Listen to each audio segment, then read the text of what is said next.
भाटी जी, आपसे शुरू करता हूं। यूपी में जब आप लोगों की सरकार थी, आजम खान मंत्री थे, कुंभ का बड़ा अच्छा आयोजन भी हुआ था, बड़ी तारीफ भी हुई थी। कितनी मालगाड़ी गांजा भिजवाया गया था?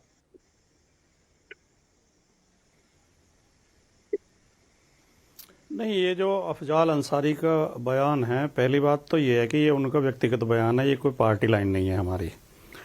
दूसरी बात जो अब तक आपने बोला है, मैं खुद असमंजस में हूँ, कंफ्यूज हूँ। पहले ये क्लियर हो कि आप गांजे के पक्ष में हैं या विरोध में हैं, राकेश पांडे जी। और हमारे भारतीय जनता पार्टी के मित्र भी बताते हैं कि वो गांजे के पक्ष में हैं या विरोध में हैं। नहीं, भारतीय कानून नहीं, मैं इसका बहुत सिंपल सा जवाब है भाटी जी। भारतीय कानून अगर किसी चीज को प्रतिबंधित कर दे तो उसके समर्थन में कैसे आप हो सकते हैं, या मैं कैसे हो सकता हूं? नहीं, तो फिर जब हम गांजा बंद करने की बात करते हैं तो फिर भी भारतीय जनता पार्टी के लोग नाराज होते हैं। हम कह रहे हैं कि अगर धार्मिक आयोजन में जरूरत है, देखिए धर्म बहुत ही एक आस्था की चीज है और हमें नैतिकता सिखाता है, हमें सभ्य बनाता है, हमें अनुशासित बनाता है। धर्म बिगाड़ने का काम नहीं करता। धार्मिक क्रियाकलाप में अगर कोई अंधविश्वास आ जाए, कोई बुराई आ जाए, कोई अपवाद पैदा हो जाए, कुछ रूढ़ियां पैदा हो जाएं, अंधविश्वास पैदा हो जाए, तो उनका विरोध करना चाहिए, उनका निराकरण करना चाहिए। अब ये तो सवाल अगर हम सच्चे मतलब शांत होकर सोचें, शांत मन से, तो ये सवाल तो बहुत महत्वपूर्ण है कि जो चीज अवैधानिक है वो धार्मिक कार्यों में प्रयोग क्यों हो, और उसका अगर कोई विरोध किया जाए, कोई टिप्पणी की जाए, तो उसे धार्मिक रूप देकर उसमें वैमनस्य क्यों फैलाया जाए? अच्छा। क्या योगी आदित्यनाथ की आलोचना करना, योगी आदित्यनाथ का विरोध करना साधु संतों का अपमान है? क्या योगी आदित्यनाथ एक राजनीतिक व्यक्ति नहीं है? क्या योगी आदित्यनाथ देश के सबसे बड़े सूबे के मुख्यमंत्री नहीं है? क्या सरकारें कुछ गलत करेंगी तो उनकी आलोचना नहीं होंगी, उन पर उंगली नहीं उठेंगी? जब हम योगी जी पे कोई आरोप लगाते हैं तो साधुओं का अपमान कर दिया, संतों का अपमान कर दिया। ऐसे कैसे देश चलेगा? कैसे राजनीति चलेगी? कैसे कानून चलेगा? कैसे संविधान चलेगा? या तो नहीं, मैं तो सारी बातों को जोड़ के कह रहा हूं। अभी तो अब एहसन सिंह जी से आप पूछेंगे, कृपया उनसे पहले यही पूछ लें कि वो गांजे के पक्ष में है या विरोध में है। बता दीजिए, जो हमारे कावड़िए जाते हैं, बहुत आस्था के साथ जाते हैं, पवित्रता के। राकेश जी जानते हैं क्या है?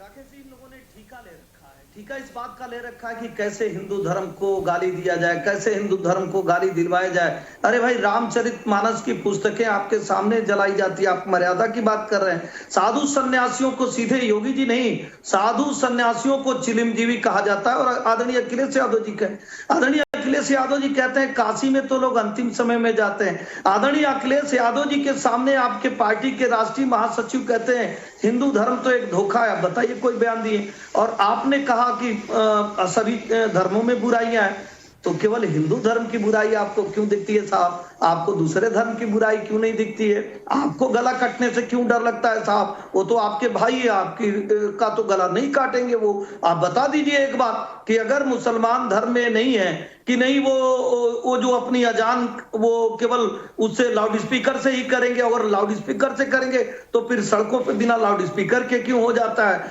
और बिना लाउड स्पीकर के होता है तो लाउड स्पीकर क्यों बजाते हैं? आप बताइए, अगर किसी धर्म में हराम है कि वो शराब नहीं पी सकते हैं, तो हजारों लोग शराब क्यों पीते हैं? मैं चाह रहा हूं कि समाजवादी पार्टी दूसरे धर्म के दो चार बुराई की चिंता करे, दो चार बुराइयों की चर्चा करे, लेकिन नहीं करेंगे। जानते हैं क्यों? क्योंकि आप ठेकेदार हो गए हिंदू धर्म को समाप्त करने का।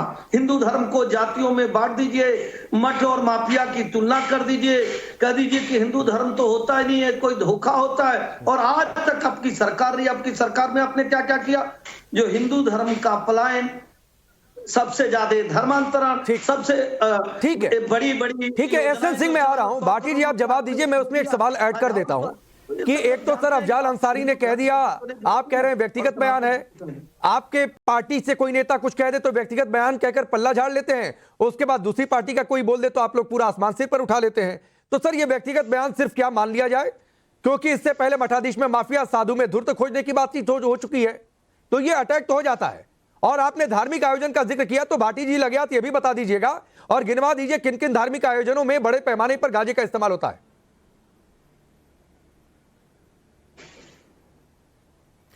नहीं, पहले जो सवाल मैंने पूछा था और आपने भी दोहराया, उसे एहसन सिंह ने जवाब तो नहीं दिया। ये इनकी राजनीति की सच्चाई है, इनके पास जवाब होते नहीं है। इन्होंने 10 आरोप लगाए। नहीं दिया। पूछ लेता हूँ एसएन सिंह, नहीं, मैं बोल दूं, मैं बोल दूं। पक्ष में है कि विरोध में है? 20 सेकंड देते, केवल मैं 20 सेकंड बोल लूंगा। नहीं, मैं आपको 1 मिनट दे दूंगा। आपने कहा कि जवाब नहीं मिला और मैं भी चाहता हूं कि इसका जवाब आए। SN Singh 1 minute. भाटी जी चाहते हैं कि आप एक लाइन में बोलिए, गाजे के पक्ष में है कि विरोध में है? देखिए राकेश जी, हम कहे हम संविधान के पक्ष में, और संविधान ने जिन संस्थाओं को पावर दे रखा है, संस्थाएं ने जो भी बना रखा है कि जो प्रतिबंधित है वो प्रतिबंधित है, जो नहीं प्रतिबंधित है वो नहीं प्रतिबंधित। गाजे के विरोध में या पक्ष में एक लाइन बोलिए ना, मैटर क्लियर हो जाएगा। हम बोलिए, हमने अब इससे साफ क्या कहें कि गाजा कैसे बेच सकते हैं? जो गाजा नहीं बोले गाजा मत कहिए ना, जवाब नहीं दिया। गाजा ही कैसे कर सकते हैं? तो आप चाहते हैं प्रतिबंध हटा दिया जाए? कैसे कर सकते हैं? आप भी ये चाहते हैं एसएन सिंह की प्रतिबंध हटा दिया जाए? राकेश जी, हम क्यों चाहेंगे प्रतिबंध हटा दिया जाए? किसने कहा प्रतिबंध? हम केवल चाहते हैं कि समाजवादी पार्टी अपनी विचार बदल दे, हिंदुओं को समाप्त करने का विचार बदल दे, हिंदुओं को गाली देने का विचार बदल दे, और जितनी कुरीतियां उनको हिंदू धर्म में दिख रही है वो दूसरे धर्म की कुरीतियों। ठीक है एसएन सिंह, मैं आ रहा हूं, बोलिए भाटी जी, बोलिए। देखिए, उन्होंने जवाब नहीं दिया और वो न देंगे पूरी डिबेट में। मेरा दावा है जवाब देंगे नहीं कि गांजे के वो समर्थन में है या विरोध में है। दूसरी बात, इन्होंने जो 4-5 आरोप लगाए, एसएन सिंह जी सुन लो, अब आपके पास जवाब नहीं है, अब आप सुन लो। हमने तो कहा आप स्वीकार। अरे सुन लो यार, सुन लो। रुकिए अरे सुन लो भाई, एसएन सिंह प्लीज। सिंह साहब सुन लो। एसएन सिंह आपने बोला, अब भाटी जी को सुनिए, बोलिए। जो इन्होंने 4-5 आरोप लगाए राकेश पांडे जी, उनमें से एक आरोप जो ये कह रहे थे हिंदू धर्म धोखा है, वो कहा था डीएमके के नेता ने तमिलनाडु में। ठीक। बाकी जो 4-5 हमारी पार्टी के नेताओं ने बोले वो सब राजनीतिक आलोचना थी, उसमें कोई। प्रसाद मौर्य नहीं, आदरणीय भाटी जी, आप एक वरिष्ठ। स्वामी प्रसाद मौर्य समाजवादी पार्टी में नहीं है। प्रसाद मौर्य ने कहा हिंदू धर्म धोखा है। राकेश जी, ऐसा डिबेट होगी क्या? ऐसे चलेगी डिबेट? ठीक, एक मिनट राकेश जी, ऐसे डिबेट चलेगी क्या? एसएन सिंह सर, बारी-बारी से एसएन सिंह, बारी-बारी से प्लीज सर। आपने एक बात कही, भाटी जी को सुनिए, फिर भाटी जी बोलेंगे तो आप सुनिएगा, फिर वो चुप हो जाएंगे तो आप बोल लीजिएगा, ऐसे ही डिबेट चलती है। रुक जाइए, बोलिए भाटी। स्वामी प्रसाद मौर्य समाजवादी पार्टी में नहीं है, पहली बात।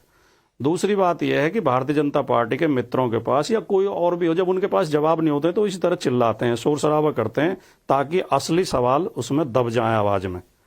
आप क्लियर ये करिए, हम ये मानते हैं कि हर धर्म में थोड़ी बहुत कमी है। आपने कहा कि आपने ज्यादा समय इस पर खर्च किया कि मुसलमानों में क्या क्या कमियां हैं।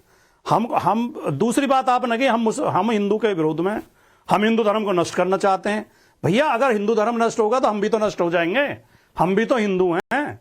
हम हिंदू धर्म की बुराइयों को नष्ट करना चाहते हैं, हिंदू धर्म के पाखंड को नष्ट करना चाहते हैं। हिंदू धर्म में धर्म का नाम लेके जो जातिवाद है, जो वर्ण व्यवस्था है, जो ऊंच नीच है, हम उसे समाप्त करना चाहते हैं। हम भारत के संविधान के अनुसार देश को चलाना चाहते हैं। आप धार्मिक पाखंडों के आधार पर देश को चलाना चाहते हो।